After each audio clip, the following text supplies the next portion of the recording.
ജീവിതത്തിൽ എന്തു തന്നെ സംഭവിച്ചാലും സമാധാനമായിരിക്കൂ. പുഞ്ചിരിയോടെ അതിനെ നേരിടാൻ ശ്രമിക്കൂ. ജീവിതം പരിഹരിക്കേണ്ട ഒരു പ്രശ്നമല്ല, അനുഭവിക്കാനുള്ള ഒരു സമ്മാനമാണ്. ജീവിതത്തെക്കുറിച്ചുള്ള മറ്റൊരു കാഴ്ചപ്പാടാണിത്. ഭാഗ്യവും നിർഭാഗ്യവും നിഴലും നിലാവും പോലെ മനുഷ്യജീവിതത്തിൽ ഒളിച്ചു കളിക്കാറുണ്ടല്ലോ. മനുഷ്യരിൽ എപ്പോഴും ഉണ്ടാവേണ്ട ഗുണങ്ങൾ ദൈവഭക്തിയും ശുഭചിന്തകളും ആത്മവിശ്വാസവുമാണ്. ജീവിതത്തിൽ ഉണ്ടാകുന്ന എല്ലാ പ്രശ്നങ്ങളെയും ഒരു പുഞ്ചിരി കൊണ്ട് നേരിടുന്നവരുണ്ട്.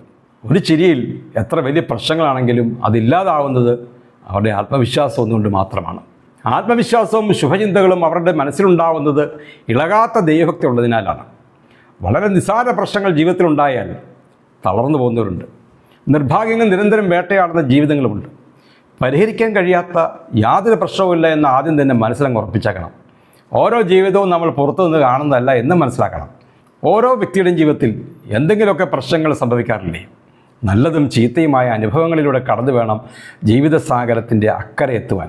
സമചിത്തതയോടെ ജീവിതത്തിലെ പ്രശ്നങ്ങളെ നേരിടാൻ പരിശ്രമിക്കുകയാണ് വേണ്ടത്. തീച്ചുളിൽ എന്ന പോലെ ജീവിതാനുഭവങ്ങൾ പൊള്ളിച്ചേക്കാം. പഞ്ചാഗ്നിമത്യത്തെ അകപ്പെട്ട അവസ്ഥയിലായിരിക്കാം.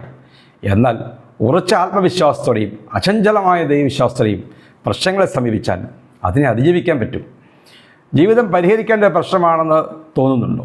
നല്ലതും ചീത്തയുമായ അനുഭവങ്ങളുടെ വിശേഷപ്പെട്ടതും വിലമതിക്കാനാവാത്തതുമായ ഒരു സമ്മാനമായ ജീവിതത്തെ കണ്ടാൽ ഒരു പ്രശ്നവും പ്രശ്നമല്ല എന്ന് ഓർക്കുക.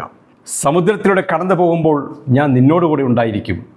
നദികളിലൂടെ കടക്കുമ്പോൾ അത് നിന്നെ മുക്കിക്കളയുകയില്ല. അഗ്നിജ്വാല നിന്നെ ദഹിപ്പിക്കുകയുമില്ല എന്ന യേശയ്യ പ്രവാചകൻ്റെ 43-ാം അധ്യായത്തിലെ 2-ാം വാക്യം നമ്മളെ ഇങ്ങനെ ഓർമ്മിപ്പിക്കുന്നു, സമാധാനപ്പെടുത്തുന്നു. ശുഭദിനം.